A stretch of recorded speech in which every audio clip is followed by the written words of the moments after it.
Reaction. So I'm Kelly, and I am here to do an update on the Sean Diddy Combs ex-trafficking trial. Okay, so these will be key moments from the May 15th, 2025 trial.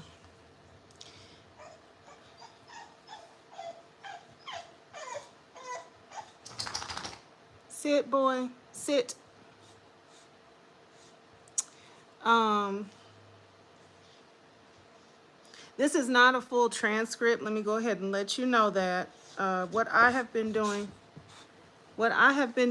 is doing going back and taking a look at a recap of the day's events. Um, the full transcript is, everything that was said verbatim, and I do not have that, but I do have a pretty comprehensive recap of the day's events. So that's what we will be doing. On a side note, I don't normally sit in this spot with my dog where his cage is, and because I'm sitting here, he wanted to cry and get out of the cage. Okay, buddy. And so, you can't, don't knock over my setup, Aries.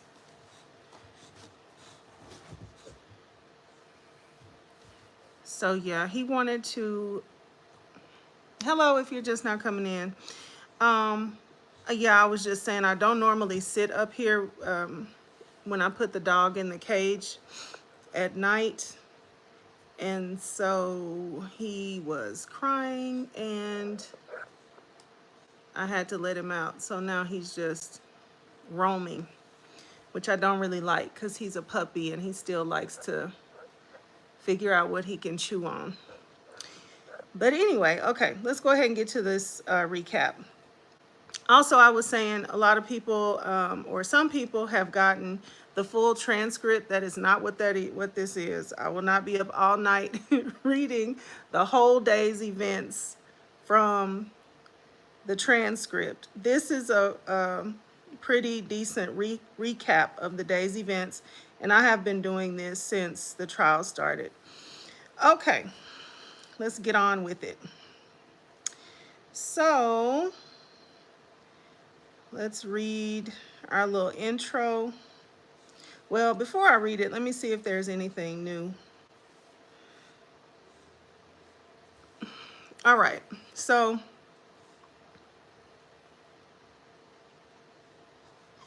lawyers for Sean Diddy Combs are questioning R&B singer Cassie about her nearly 11-year relationship with Diddy, having her read out loud for the jury many sexually explicit messages that she and Combs shared years ago. Okay. So what to know? The charges. Combs has pleaded not guilty to 1 count of racketeering conspiracy, 2 counts of he's about to kill my setup.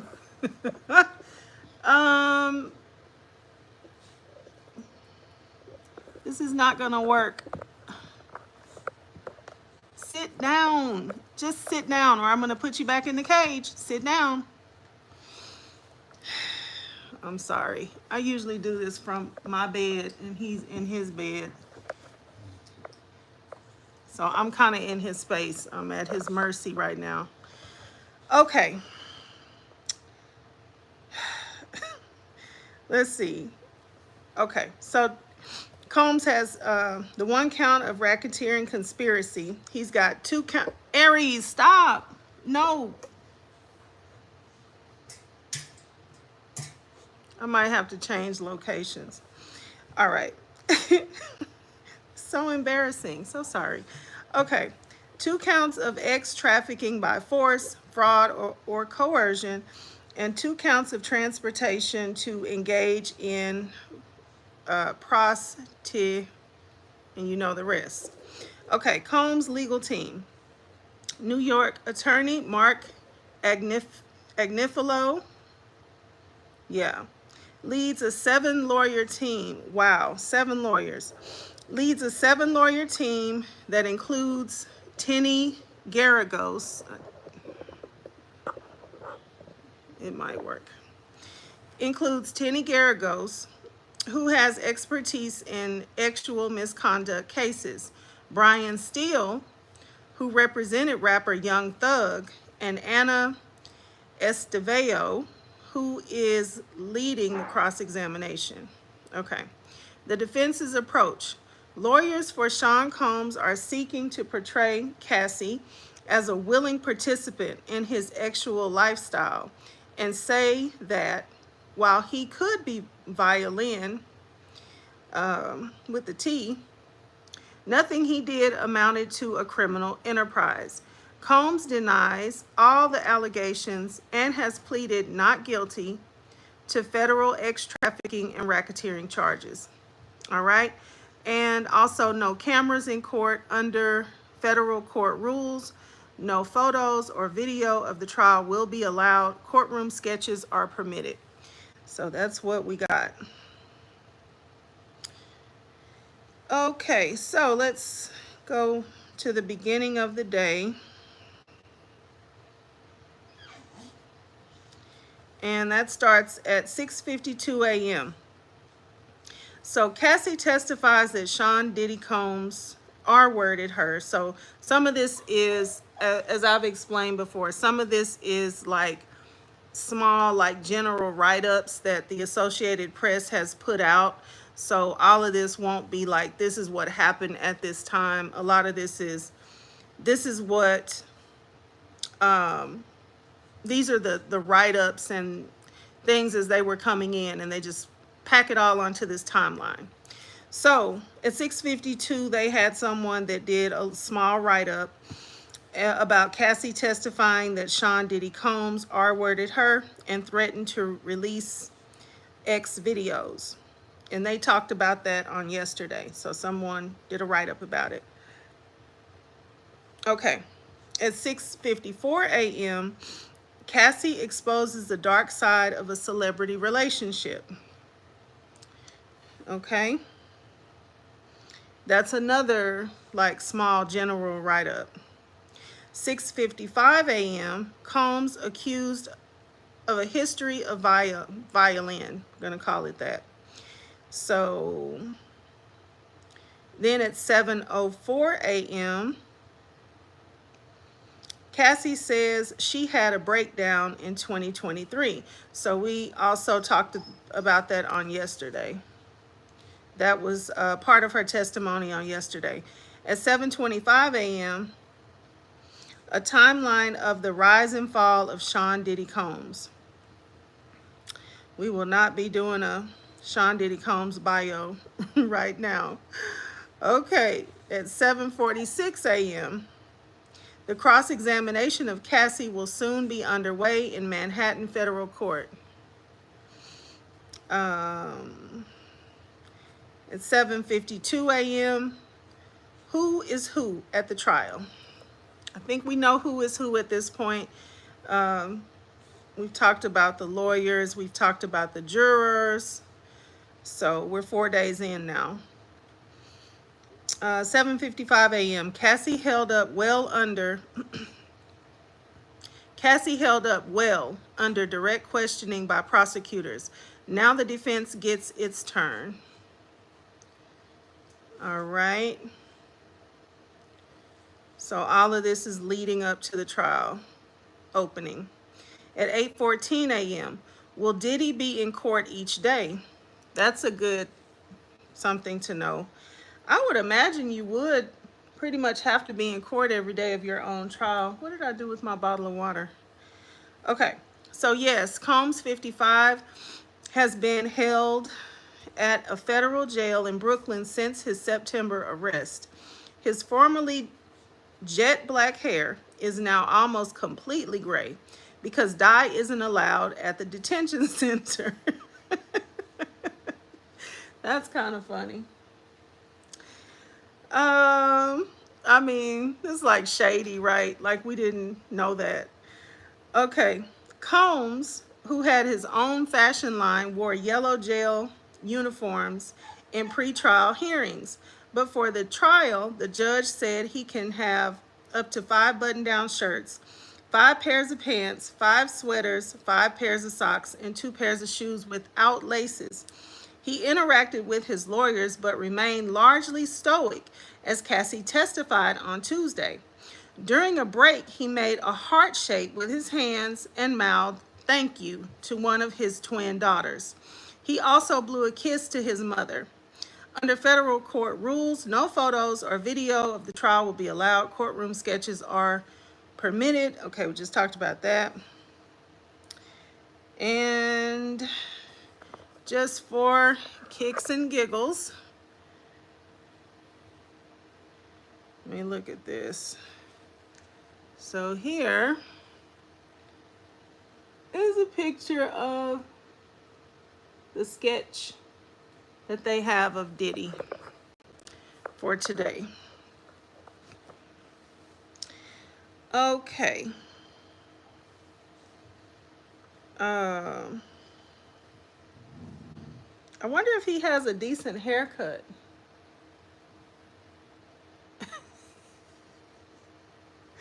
This is a trip.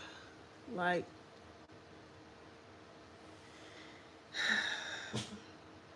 my dog is sitting here looking at the window. Oh my gosh, it's making me want to go see what is he looking at. Okay. Carry on. Hope everything is all right. 8:14. Let me go to 8:14. Okay, 8:22, the ground rules.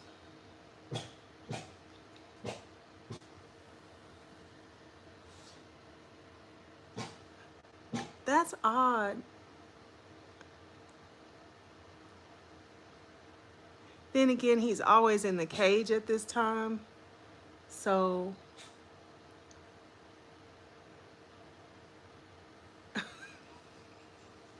I'm sorry, he's freaking me out a bit.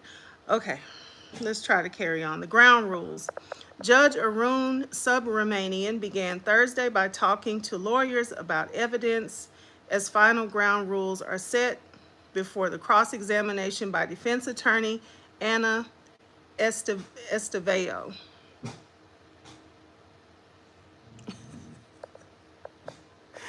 Oh my gosh, I need some advice too, Swiper Man, on do I need to go and see what's going on at my window? But hi, thank y'all. Thank you for coming in. Thank you if you have come in and joined the live. And let's try to carry on. Okay, so he denied a request by defense lawyers to introduce text communications between Combs and Cassie that would include references to specific sexual acts. So letters were filed with the judge overnight from both sides. The judge said he wanted to eliminate unfair prejudice or victimization of witnesses. Prosecutors also complained that overnight Wednesday, defense lawyers dumped 400 enormous, duplicitous documents as potential exhibits on prosecutors. A defense lawyer responded that many of the documents will never be offered as exhibits during the cross-examination. All right, so all this was pretty much stuff that the judge was dealing with from the defense before court even started. Okay, so at 8:36 a.m., deep in the legal weeds, There usually aren't many last-minute ground rules to go over for questioning a witness, but lawyers can argue for an hour and stay up until 3 a.m. filing letters over minor facets of law that court observers untrained in legal precedents wouldn't know or care about. During a nearly 1 hour long discussion Thursday morning about evidence that can be introduced on cross-examination, the judge noted that with one of his rulings, 99, and this is in quotes, 99.9% of evidence is not being impaired. Okay. And then at 8:37 a.m., Combs' family has arrived in court. Family members, including Combs' mother and children, have been arriving together in a black van. His daughters were not there today because they are graduating and going to prom and stuff like that. I think they said that they're getting ready for graduation or prom. I can't really remember, but they needed to go take care of their, teenage business. Okay, so 8:43 a.m., we're almost ready to go. Cassie is returning to the witness stand. Cassie came to court Thursday in a black suit that looked almost like a tuxedo top. She had a light-colored blouse underneath. All right, and then at 8:47 a.m., Cassie is questioned about her feelings toward Combs. Hey, girl dad cooking up deliciousness. Hi, how are you? Thanks for stopping in. And thank you for reminding us to hit the like button. So yeah, please hit the like if you're here. If you have not subscribed to the channel, please also do that. I will be here nightly, if at all possible, doing these recaps. Once again, these are not the long transcript of the whole trial throughout the day. This is simply a recap, but it is comprehensive. It's good to have a good idea of what all went on. And they do go over some of the actual quotes, as you'll see. So, so that's what we're doing. All right, so they said at 8:43, we're almost ready to go. So Estevao began Cassie's cross-examination by asking about their relationship. Cassie responded yes to a series of questions. In quote, "You and Sean Combs were in love for 11 years. You loved him and believed he loved you as well." And then, yes, your love of Combs explained why it hurt so badly when he lied. Yes, Cassie answers. When he cheated on you, Estevao continued. Yes, Cassie said. All right. And then at 8:47, Cassie questioned about her feelings toward Combs. 8:49, it seems gentle for now. Estevao has begun by questioning Cassie in a gentle tone of voice. It's notable because so many cross-examinations can begin with efforts to unsettle and agitate a witness. Estevao's approach is the opposite. Okay, and then at 8:59, defense introduces their, quote, love text. Prosecutors object. So let's see what it says here. The first exhibits introduced by Estevao are messages exchanged between Combs and Cassie in the early years of their relationship. In one, Combs writes, "I'm truly a lucky man." Cassie writes back, "I'm a very lucky woman. Love you so much." Prosecutors are objecting frequently to exhibits introduced by Estevao. The judge is rejecting many of the objections, appearing to be giving the defense some breathing room in the early stages of its examination. 9:05 a.m. I love you so much, it makes me cry. Woo! Okay, hello, and thanks for stopping in, Barb's. Um, who's a trans queen? Oh, y'all are funny with these comments. Okay. But thanks for the jokes.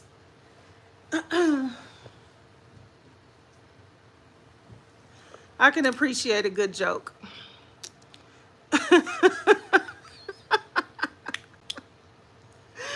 Oh, what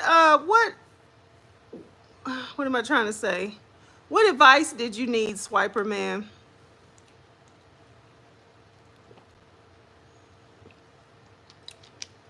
If you don't mind me asking, or were you just saying that?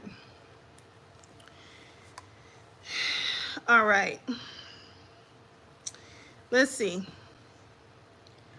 So, all right. Esteveo is confronting Cassie with loving emails and text messages she and the hip hop mogul exchanged early on. In one 2008 email, Cassie told Combs she was a lucky woman. I love you so much, she wrote after Combs thanked her for flying. Can you stop my dog? I mean, everything is going haywire. This dog is licking my kneecap to be exact. Okay, let's see. My baby mama, hold everybody please for like a little commercial break. Okay.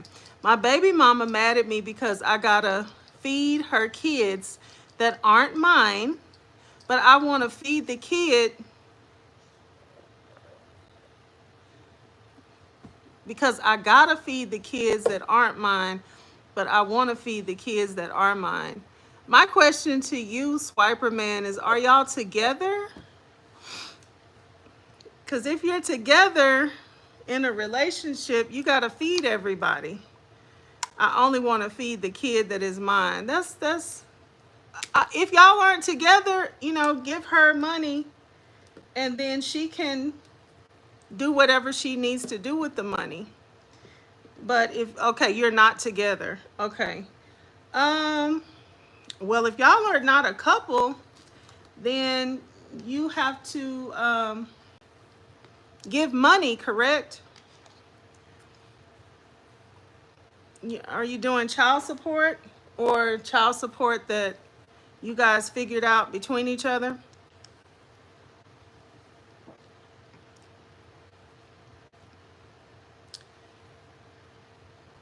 Okay, you're not together, but went to McDonald's and gave my daughter a Happy Meal, and then her other kids expected it. Um, Big Eber, hello. Thanks for stopping in.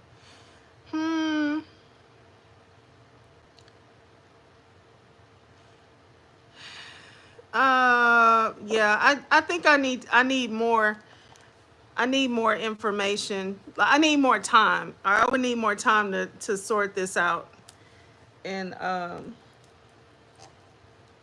but if you had your daughter, y'all were just, together and you got her food while y'all were together, and then you took her back home and everybody else wanted something. If you're not gonna buy everybody else something, then maybe just y'all eat at McDonald's and then take her home once she already finished eating. And then, avoid those type of conflicts. Avoid conflict.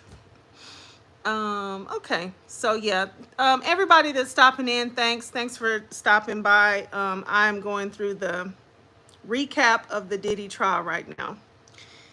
All right, so let me just start right here. In one 2008 email, Cassie told Combs she was a lucky woman. I love you so much, she wrote. Now, keep in mind, this is 2008. We are now well, they broke up in, I think they said 2018 for good or something. So that was at first. It's interesting that they would bring up these things that happened like right at first, because They wouldn't have had a relationship if they weren't doing good at first. So, I mean, anyway, so they said that she said, "I love you so much."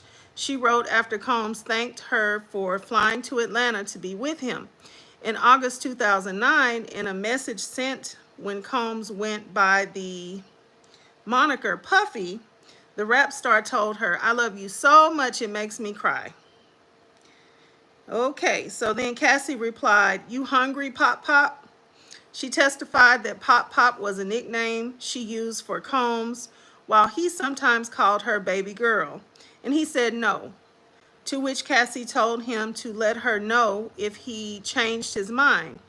In April 2010, Cassie told Combs, "Going to sleep now, going to sleep now so it can be tomorrow faster and you can be home. Love you." Combs replied, "Love my baby."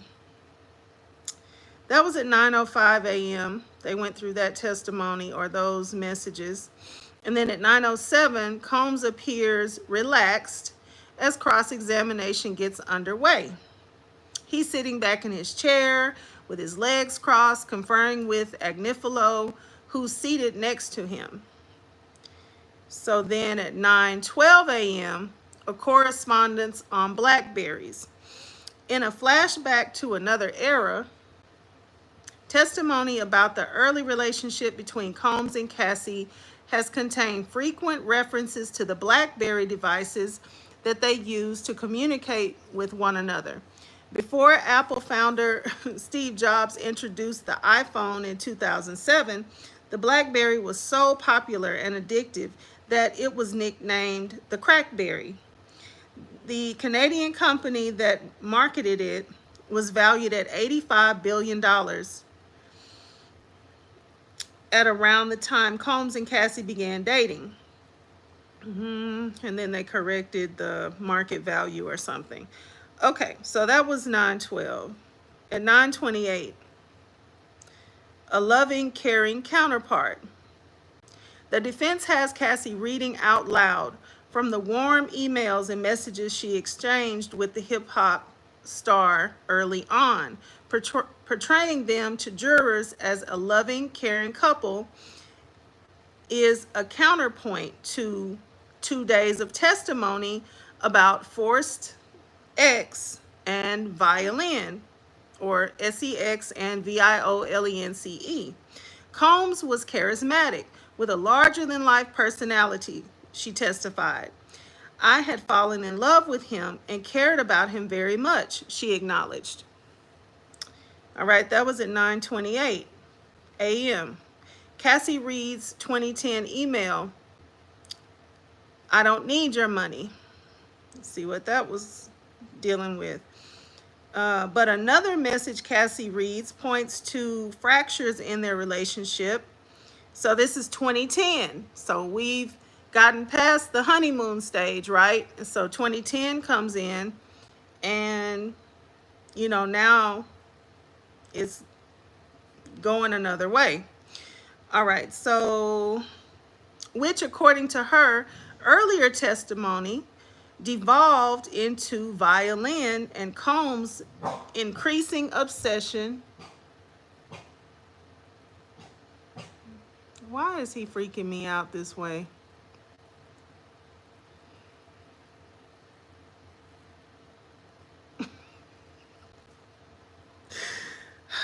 All right, I'm gonna try to carry on. If y'all can see how he's just like staring at this window. All right, so, which according to her earlier testimony devolved into violin and Combs' increasing obsession with seeing her have X with strangers. During drug-fueled X parties he called freak-offs. In April 2010, well, at least he's gonna be a good guard dog. In an April 2010 email, she expressed disappointment that Combs would rush her off the phone and wasn't spending time with her. Cassie read the email in court. "That's not being in a relationship with someone that you love and are in love with. I am really hurt by the way you deal with me. I don't need your money. I need some attention. So she's saying that, so by 2010, he is rushing her off the phone and not spending time with her and not making her feel like they're in a relationship and that he's in love with her. And she's saying she's really hurt. And I guess he's willing to, keep her with enough money, but she wants time and attention. And then, like we all know that that Diddy had like other relations. You know what? I didn't even know about Cassie because it's just points in time. I'm not really like celebrity watching. There's times when I'm off and on, celebrity, really looking at celebrities. It just depends on what's going on and just a lot of things. But I'm not just like always watching celebrities. So Cassie kind of got past me. And that could be because like what she's saying or what she has stated is she wasn't really his public girlfriend. She was supposed to be his artist. And, Kim Porter was like, I would have thought that Kim Porter was his wife, but at some point I realized he was never married to Kim Porter. But that's how it seemed like him and Kim Porter were together. And then somewhere I guess he just, started playing it kind of fast and loose. And so you started to just see like other women, other children, even then, I mean, I learned about the little baby that he has, the little baby's mother, the other mother that has, that's the child that's the same age as his twin girls. I don't know. Cassie just kind of didn't come into my sight line as far as I knew of Cassie, but I just never did think of them as being together until I knew what the whole deal was. So so it seems to me like at a point he was able to kind of like get her to believe that they were like a real couple, and he was just kind of keeping her away. I mean, she is 17 years younger than him, right? So he was kind of posing it to her like he was keeping her out of the way of his other children and their mothers and stuff like that. And I think she thought that eventually she would be the person that would be the out front girlfriend with him. But she's, getting disillusioned with all that at this point. So she's seeing that she's not even having as much time with him as she was having at first. So that's what's going on here at 9:30 a.m. Okay, 9:49, and now the questioning turns to the freak-offs. All right, the actual events Combs staged dominated much of the testimony from Tuesday and Wednesday. Now, Estevao is asking about the subject and displaying text messages to the jury in an apparent effort to show Cassie's enthusiasm for them.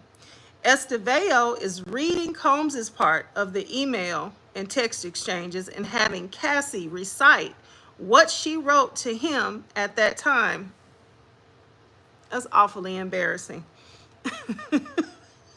Awfully embarrassing. Maybe I hope she wasn't embarrassed because, like everybody is in this courtroom. Diddy's mama, Diddy, her husband, Diddy's children, all these strangers. Yeah, it sounds very terribly embarrassing. Be careful what you text. PSA.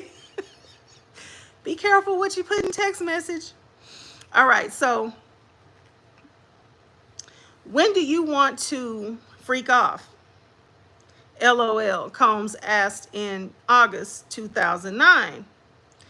I'm always ready to freak off, she replied. 2 days later, Cassie sent an explicit message to Combs. I can't wait to watch you. I want to get real. Oh, I can't wait. I thought this was her.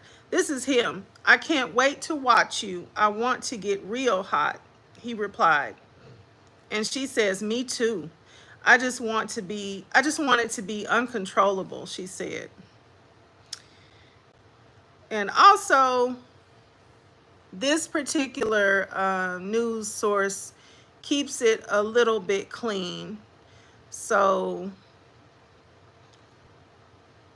if you've been listening to some of the things that have come out, it gets a lot more explicit. But this this outlet, they tell you, but they don't tell you like the absolute most explicit things that were said. All right, Cassie asked for a short break. The judge has agreed, allowing her to leave the witness stand after more explicit messages were put on display. The jury also has been given a break. 10:26 a.m. Beautiful and charming. The gentle questioning of Cassie by Estevao may have reached a crescendo when the Combs lawyer was asking about her early music career and a successful first album. At one point, Estevao said, and you're very beautiful and charming. Light laughter could be heard in the courtroom, prompting the lawyer to say, well, it's true. Cassie responded by thanking her. At 10:27 a.m., now about your tattoos, Estevao asked Cassie how many tattoos she had, triggering an objection from the prosecutors that was overruled by the judge. Cassie then revealed that she had 3 tattoos when she met Combs, including one on the inside of her forearm that said no regrets. 10:29 a.m. Defense has Cassie reading her sexually explicit messages for the jury. These communications between Cassie and Combs are graphic, describing, for example, what she wanted to do during the freak-offs, and Estevao is making Cassie read them out loud, word by lurid word, while the lawyer reads Combs' parts. The judge is allowing these emails, which don't discuss what happened, but rather what she was anticipating or wanting to have happen at the time. After an extensive discussion on what evidence the defense could present, the judge disallowed messages reflecting attempts by Combs to learn whether Cassie was having sex with other men she was dating. So far, these other messages have been within the boundaries set by the judge, because they were, what they were saying was they didn't want to get into just her complete life in that way. So this should be only things that pertain to him and like the case. But things that didn't have anything to do with him shouldn't be allowed. All right, Cassie grew increasingly frustrated with Combs' messages show. Okay, yet more messages read in court show that Cassie was growing frustrated with the state of her relationship with Combs. They weren't yet public with their courtship, and in a December 2009 email, Cassie told the hip-hop star she needed something more from him than an actual partnership. Responding to a sexually explicit email from Combs, Cassie wrote, I like that. I want it, and I want to give you the same. I just think that I have to trust you beyond it just being sexual. And then, do you know what I mean? The message continued. In order for me to be more open with the things we do in bed, I need to feel safe, like home, like this is my husband. And this is the only man that I will ever have this aggressive, sexual side of me. Or this is the only man that will ever have this. All right, Combs's lawyers are seeking to portray Cassie as a willing participant in Combs's freak-off lifestyle. 10:32, a lighter moment. Cassie laughed as Combs's lawyer showed her an email she sent to Combs near the start of their relationship almost 18 years ago. It's making me giggle because it's from 2007, Cassie said, momentarily breaking the tension of a cross-examination that so far has required her to read and hear explicit messages she had exchanged candidly with Combs. I know, in quotes, I know, Combs' lawyer Anna Estevao responded. We're taking you back. Okay, so at 10:45 a.m., defense suggests it was Cassie who ended Combs' career. What? Let's see what they're talking about. Nearly 2 hours into cross-examination, the questioning of Cassie seems to have taken a turn from what had been mostly friendly questioning. Estevao asked Cassie if it's fair to say that Combs' career was ruined after she sued him in November 2023, making public for the first time the concept of freak-offs. I could understand that, Cassie responded. Cassie testified earlier this week that when she tried to end their relationship, Combs threatened to end her career by releasing degrading, sexual videos of her. Valiant Thor, hello. Thank you for stopping in. Let's see. Too many actors and rappers forcefully getting their wigs split and okay. Wow, that's a mental picture for you, isn't it? Okay. So that was 10:45 a.m. 10:51 a.m. Cassie, I definitely didn't want anyone to know. After going through a pile of Cassie's years-old emails and text messages, defense questioning pivoted to the highly orchestrated encounters in which Cassie says Combs watched as she engaged in acts with male ex-workers. Early on, Cassie testified she disguised herself with wigs and masquerade masks because while Combs was a recognizable star, she was an up-and-coming R&B singer, and neither of them wanted people finding out. The encounter, and this is in quotes, the encounter itself was pretty crazy, Cassie told jurors. I really followed his lead on that because I had never done it before. 10:53, Combs seems relaxed. As Estevao and Cassie read aloud steamy text messages that the hip-hop mogul and R&B star wrote each other in July 2012, Combs appears relaxed at the defense table, sitting back in his chair with his hands folded before him and his legs crossed. So I'm imagining that he's, as they're describing this, it seems like he feels pretty good that they're laying out this information, and it's, you know, the flow of it is their relationship. So that's probably why he seems to be feeling good about it. All right, 10:55 a.m. Cassie says she sometimes watched Combs having sex with other women. While prosecutors have focused on Combs' desire to see Cassie having sex with other men in marathon activity, she says she sometimes watched Combs have sex with other women. Under questioning by Combs' lawyer, Cassie testified that this happened maybe 4 times throughout the course of their decade-long relationship.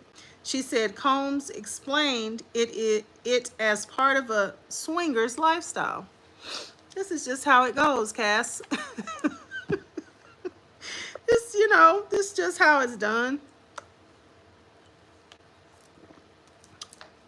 All right. 11:02 a.m. Cassie powers through the explicit narration. At one point, acknowledging Cassie's potential discomfort, Estevao told Cassie, "If you ever don't want to read the message, I can read it for you." She thanked the lawyer for the offer but kept going. 3 times the courtroom fell quiet as Cassie spent several minutes silently reading through paper copies of long text message exchanges between her and Combs. One was 14 pages, another was 25 pages, a third exchange was 8 pages. Cassie wanted to familiarize herself with these threads before being asked questions about them. 11:04 a.m. Was this all about a swinger's lifestyle for Combs? Defense lawyers made it clear before the trial that they intended to label a lot of Combs's sexual behavior as reflective of a swinger's lifestyle. Now, Estevao is asked Cassie directly, or has asked Cassie directly, if she thinks freak-offs were related to this lifestyle. And then Cassie says, in an actual way, Cassie responded before adding, they're very different. A day earlier, I'm trying to figure out what is he chewing on. A day earlier, Cassie told prosecutors they went to swingers clubs together several times in Los Angeles and Las Vegas. 11:29 a.m. Addicted to what? As the lunch hour approached, Estevao questioned Cassie about addictions as it related to Combs. Would you say he was an addict? The lawyer asked. I would say he was an addict, Cassie responded.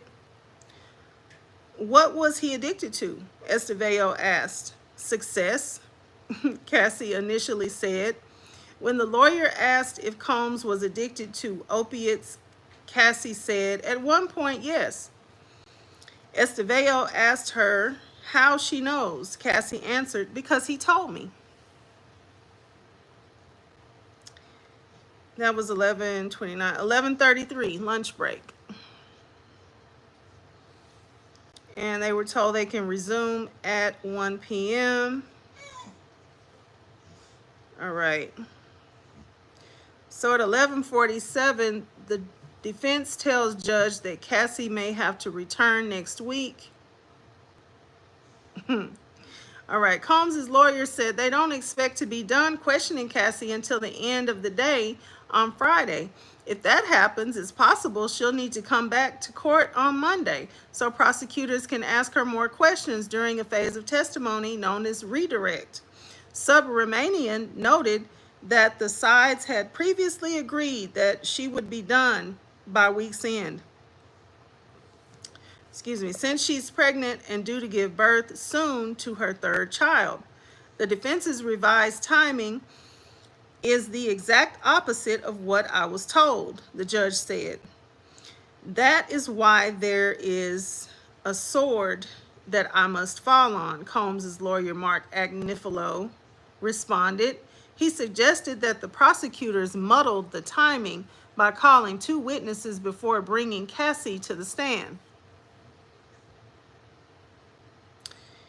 12:41 p.m. Judge tries to limit Cassie's appearance to this week.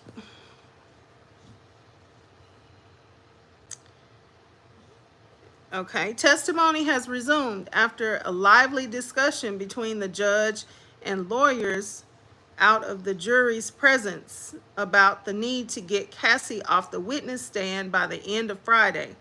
Subramanian said there had been pretrial discussions for months about the need to finish Cassie's testimony this week, given her advanced pregnancy. I don't know what this man's name is. Agnifilo. Agnifilo, that's what it is. Agnifilo tried to blame prosecutors, saying it seemed strategic that they called 2 other witnesses before Cassie, and suggesting they did so in an effort to limit the cross-examination. The judge told the defense to finish. Get down, buddy. Get down. The judge told the defense to finish its cross in the morning, Friday, to leave time for prosecutors to ask Cassie follow-up questions. He left open the possibility that Cassie might have to return to the witness stand next week. Okay, and then that was at 12:41. At 12:53. Come on, come over this way so you don't break down my setup. Okay, get down. Get down. Not over that way. Sorry. Get down. Are you not tired yet? It's like a little kid wanting them to go to sleep. Get down.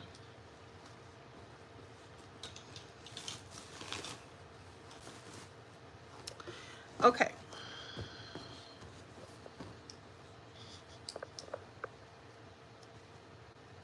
$12:53. Cassie is back on the stand for more. Oh, God. Aries, get down. Get down. Get down. Get down. Okay? Get down. Down. Down.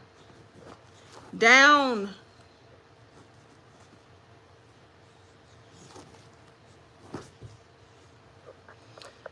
Okay.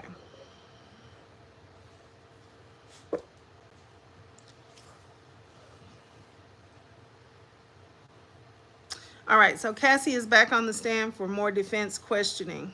So it's 12:53. I thought they were coming back after 1. All right. Well, Combs' former girlfriend powered through the morning's cross-examination despite her advanced pregnancy. The questioning took on... No, my water. Oh, my gosh.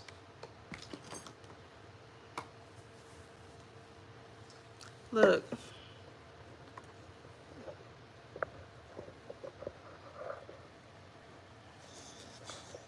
Can they see you? Can you please get down? Get down. Down. All right. Try to.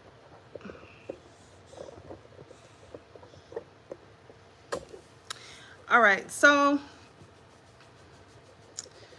the questioning took on such a friendly tone that occasionally it seemed like 2 girlfriends chatting under the watchful eyes of the judge. 12 jurors, 6 alternates, a dozen lawyers, a packed courtroom audience, and Combs, who has remained observant throughout. Now she's back and seems more subdued as Estevao shows her text messages in which she and Combs, discuss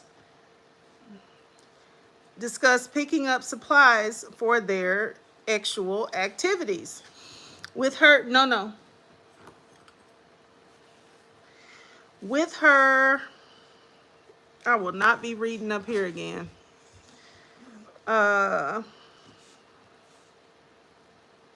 With her hair in a ponytail and a plastic bottle of water before her, Cassie is responding into a microphone, often answering yes in a soft voice as Estevao asks her to confirm what she wrote. That's at 12:53. At 1:12, Cassie and Combs review many threads of evidence In the courtroom, both Cassie and Combs are being kept busy shuffling through documents or peering at them on computer screens as Estevao reads from dozens of exhibits. This likely prevents some awkward moments that otherwise might arise through the nonstop airing of actually charged conversations, stretching from 2012 to 2017. Combs, now 55 with gray hair, is wearing his glasses as he alternates from computer screen to documents to conferring with the lawyers at his side. That was at 1:12. At 1:44, Combs acknowledges the audience. Combs stood at the defense table during a break, huddled with his lawyers while holding a pack of Post-it notes in one hand and a pen in the other hand. At one point, he turned to the gallery and acknowledged a few reporters, a few rows back, who were studying his demeanor. "How you doing?" he asked. Combs is wearing a beige sweater over a white button-down shirt and gray pants today. Cassie has a black suit-type coat over her baby blue top. His daughters aren't in the courtroom on a day when explicit messages have been read and shown to the jury. Ooh, they dipped out just in time. Okay. 2:09. Jurors ponder the once private communications of Cassie and Combs. At points during the text and email heavy testimony, jurors leaned forward in their seats to follow along as monitors displayed the often lurid messages in front of the jury box. One woman shook her head from side to side as a particularly explicit message was shown. Oh my God. Okay. A man stared intently at the screen, pressing his thumb to his chin. Other jurors appeared curious and quizzical, some looking at Cassie or jotting notes. One man fell into a routine, peering at each message on the screen and then looking up at Estevao as she asked Cassie about them. Some jurors appeared bored, only when the courtroom fell silent for a minute at a time while Cassie reviewed lengthy text exchanges before answering questions. You know what's coming to my mind is the fact that several of the people on the jury are like in their late 60s. I think it's like 3. I read it yesterday. I feel like one woman is 74. I know it's like 3 people that are like 67 and 68 or something like that. So just thinking about thinking about these people reading these messages is crazy. Okay. Crazy work. All right, so Cassie expresses occasional frustration during cross-examination. Cassie has been exceedingly polite through her cross-examination, smiling at Combs' lawyer. But she has expressed occasional frustration, sometimes asking the attorney to rephrase or repeat her questions or to provide more context that could help her answer. At one point, Cassie complained that jurors weren't hearing the full context of the text messages the defense was highlighting. This isn't about what I feel, women, in quotes, this isn't about what I feel is relevant right now, right? Cassie said, glancing at the judge, Arun Subramanian, because there's a lot we skipped over. Once Estevao is finished, prosecutors will have a chance to ask Cassie more questions and can give her an opportunity to provide any context she says is missing. All right, that was at 2:15. At 2:26, Cassie responds to drug use questions. Cassie and Combs once communicated to drug dealers in Los Angeles to stop delivering those substances to her.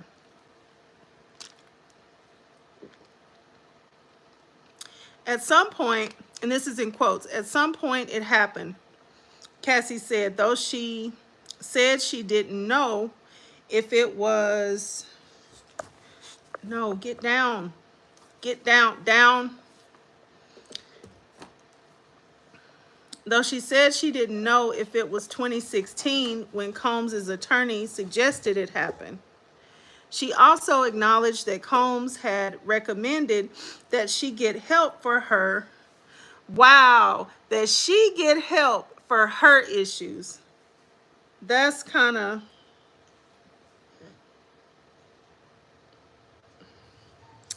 that's real cute of him, isn't it? So Cassie and Combs only wanted to, so Cassie said Combs only wanted her to do substances with him rather than with friends. Wow. He's got a whole lot of nerve. He's got a whole lot of nerve. Like, you turn somebody out. Hi, Ben. Is it Geralt? Thank you for stopping in. So you turn somebody out on all this stuff and you know that they have an addiction, but then you start freaking out when they want to do it all the time. And we know he's not there all the time, because that's what a lot of their problems started being about. The fact that it seems to me like the first couple of years, he was either there a lot or he was appeasing her and making her feel like he was there a lot. And then it seems like after time went on a little bit, he was blatantly doing other things. And, you know, and she's hooked. So she, you know, she's trying to still do whatever she was doing. And then he comes in like, oh no, you have a problem. Do you realize you have a problem? Wow. Let's see. 226. Okay, at 3:11, Estevao zeroes in on Cassie's state of mind during her relationship with Combs. Using the text message exchanges at the heart of her cross-examination, the defense lawyer highlighted instances of Cassie's anger with Combs and her admitted jealousy over attention he gave other women. And then in quotes, "You're making me look like a side piece. And that is not what I thought I was." Now that's funny. I could really laugh and like roll on the ground. But, you know, of course I'm not going to do that. But in 2013, she just realized she was a side piece. Let's read that again just to make sure we got it. She said in quotes, "You're making me look like a side piece. And that is not what I thought I was," Cassie told Combs in a 2013 text message. Cassie and Combs made clear from the early days of their relationship that he didn't want her seeing anyone else. He'd get angry if he suspected her of cheating, she said. But the same rules didn't apply to him, she told jurors. She confronted him after she saw social media posts connecting him with other women. Cassie testified that after a few years with Combs, she longed to be a bigger part of his life, but that he wouldn't let her in. Now, let's just think about this. While all this is going on, all this stuff is rocking on, she has she's done an album somewhere in here, and she's supposed to be doing 9 more albums, but she is consumed, it seems like, with this relationship and all this stuff that they're doing for extracurricular, And she's supposed to be recording, in which she says she was recording, but no albums are actually getting done. Aries, stop, buddy. That's my water. You cannot have it. Okay. Anyway, side note, this is crazy. It's 2013 at this point of this message. So the same rules didn't apply to him. We got that. Cassie testified that after a few years with Combs, she wanted to be a bigger part of his life. He wouldn't let her in.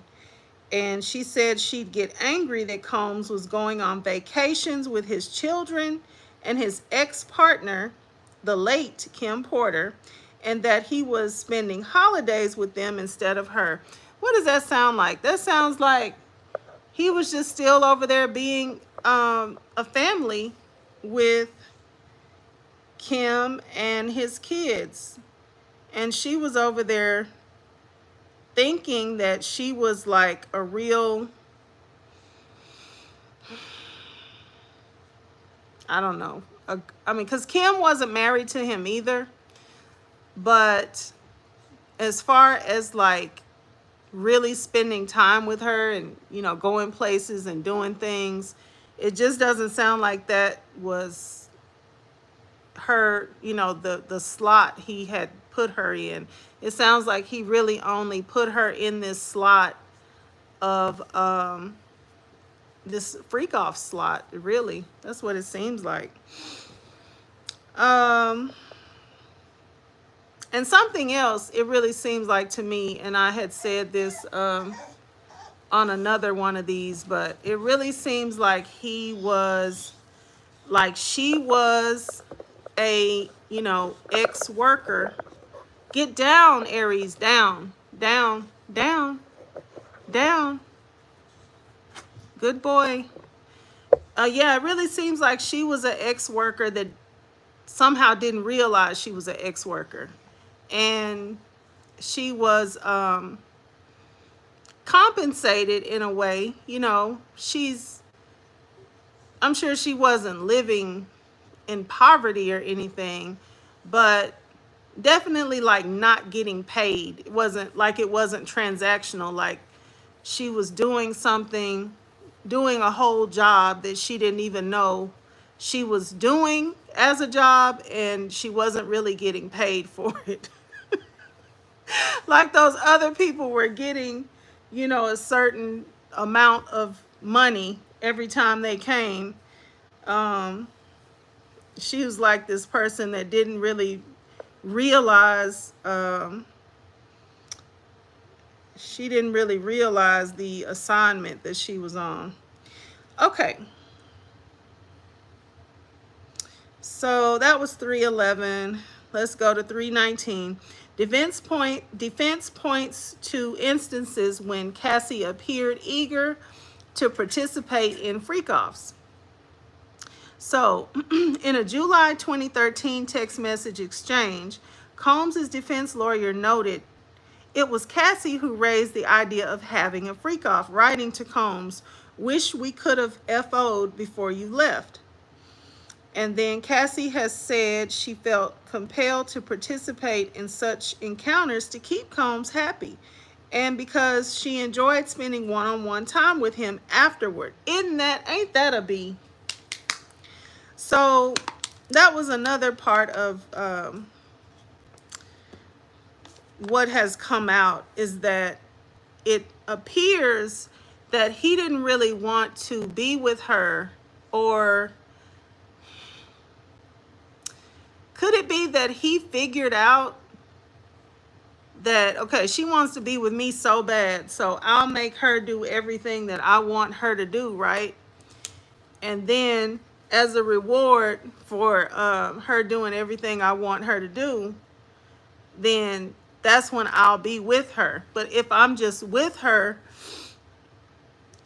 maybe she will, you know, I'll have a harder time getting her to do the freak off. So I'm gonna withhold her getting to be with me And then I'll tell her that, you know, it's kind of like her reward. Oh my gosh. My goodness, my gosh. So, okay. Cassie has said she felt compelled to participate in such encounters to keep Combs happy and because she enjoyed spending one-on-one time with him afterward. In a 2017 text message, Cassie told Combs, "I love our FOs when we both want it," using the initials for freak off. On the stand Thursday, Cassie said, I would say loving FOs were just words at that point." Okay. 406. Combs' attorney confronted Cassie about texts from night of 2016 hotel freak-off.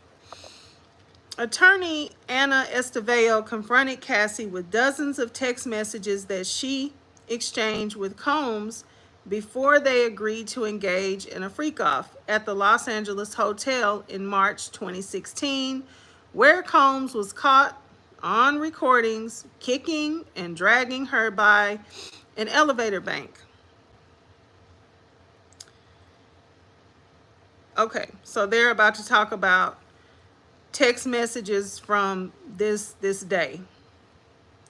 All right, so Estevao noted that in several of them, Cassie spoke using sexually explicit language, though the actual texts were not read to the jury.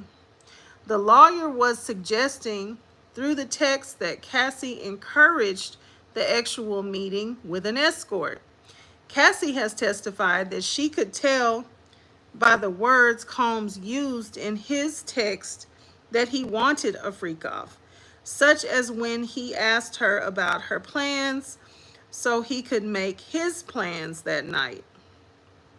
She said she wanted to get it over with or keep Combs happy so he wouldn't spoil a movie premiere she was attending 3 days later.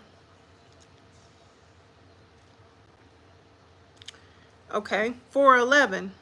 Estevao suggests Combs and Cassie had taken a bad batch of MDMA the night he beat her. Oh, okay. Oh my goodness. This puppy. Estevao closed her questioning for the day by suggesting to Cassie that she and Combs had taken a bad batch of the psychedelic stimulant MDMA during a freak-off that preceded his 2016 assault on her at a Los Angeles hotel. They were a bad batch, right? The lawyer asked. "I have no idea," Cassie replied, concluding her testimony for the day. Combs was seen in now infamous security camera footage hitting and kicking Cassie as she tried to leave the Intercontinental Hotel following a freak-off. Don't chew my cord.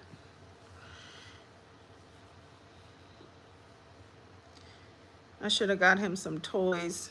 I thought he was about to go to sleep, though. All right, testimony is over for the day.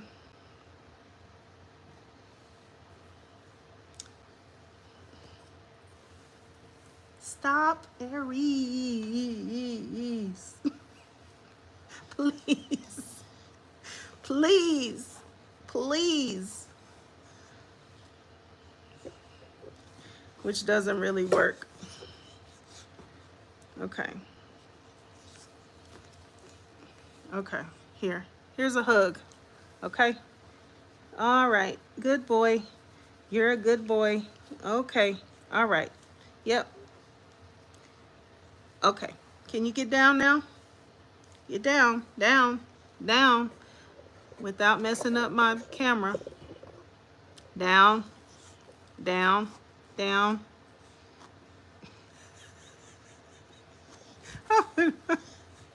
I put my hand on his shoulder. He put his paw on my hand. Oh my goodness. All right, we're almost done. I'm almost done. You can go to sleep. All right, testimony is over for the day. As Judge Arun, he knows there's something going on with this phone stand. I'm like, I need to take that out of here. That's hindering me some kind of way. All right, as Judge Arun Subramanian sent the jury home, he told them he plans to resume Cassie's testimony promptly at 9:30 a.m. Friday. After the jury had left the room, the judge told defense lawyers that they would have up to 5 hours to question Cassie on Friday. Prosecutors said they expected to have no more than a half an hour of questions for Cassie once the defense is finished. Combs' attorney, Mark and I forget this every time, Agnifilo.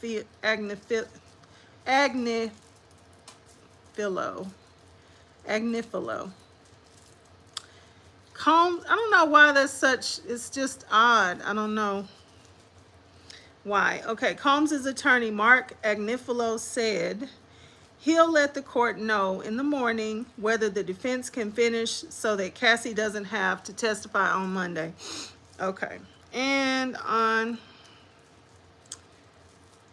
4:31, Combs' attorney calls Cassie the most important witness. So, no. Okay, no, and no, and no.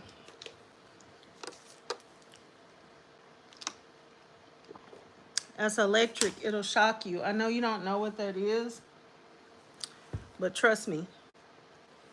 Here, have this shirt. It's your Papa's shirt. All right. If anyone had any doubt that Cassie is the trial, if anyone had any doubt that Cassie is the trial star witness, Combs' attorney Mark Agnifilo tried his best to erase it when he spoke several times Thursday out of the presence of the jury. Once he called her the most important witness in a very important case. At another point, he said she was a critically important witness and the biggest witness in the case. Of course, the only witness who could rival Cassie's testimony for relevance would be Combs himself. The decision to have Combs testify would be made after the government finishes presenting its case weeks from now, and ultimately it will be up to Combs to decide. In most criminal trials, defendants choose not to testify. With a celebrity, the decision whether to take the stand can be complicated and risky, especially if lawyers believe prosecutors failed to prove their case. I think this would be a big mistake if he would get up there on that stand. For him, I think that would be a big mistake. Because I think he probably thinks he's smart. Really? Do not jump up here. No. No. Okay? No. All right, get down. He's going for my glasses, my earrings. He just wants something. All right. So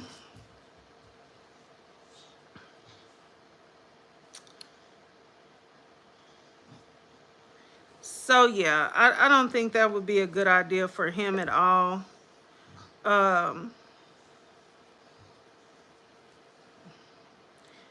Because, he can get up there and quickly make himself look bad. And he already, supposedly, if we do it right, everybody is supposed to think of you, or not everybody, but the jury, right, is supposed to think of you as innocent as you sit there and, it's the burden of proof is on the other side, right? To prove that you have done what you're being accused of. So if he gets up there and does anything that's a turnoff or makes himself look bad or can't hold up under the questioning, and I don't know, goes off and blows it somehow, it's gonna just open him up and make him look terrible.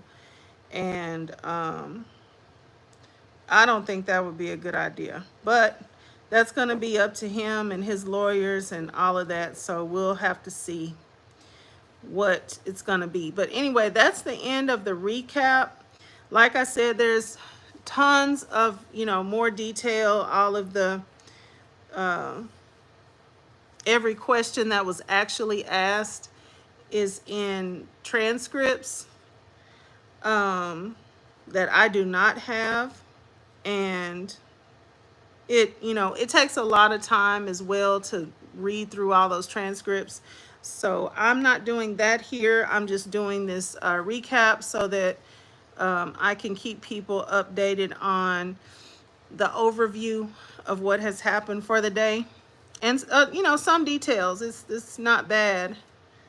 It's just not complete with everything that was asked and gone over throughout the trial for that day. Hi, John Lindsay. I am doing great. Thank you for asking, and how are you? All right. If you're here and you have not liked the video, I'd appreciate it if you would do that. Also, if you'd like to continue to get these updates, subscribe to the channel, and that way you'll get an alert every time I come back in. Usually I am going to be doing these at night, kind of like once I'm finished doing everything else. So yeah. All right, anybody have anything, any comments? I would say questions, but I may or may not be able to answer them. May or may not be able to answer your questions. So if you have a comment or anything in particular, I'll read your comments. And if not, I'll go ahead and get off of here.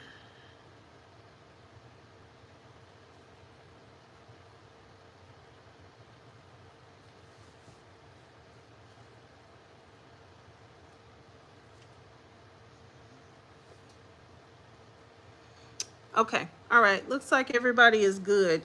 All right. Well, thank you all for stopping by. Like I said, I also go live during the day with a few of the updates, especially like early in the morning and into the afternoon just a little bit. And then at some point, I may or may not be able to keep up with them, but usually I do a little bit of updates as the trial gets started. So yeah. All right. Well, thank you so much for stopping in. Everybody have a good night, and I'll see you later.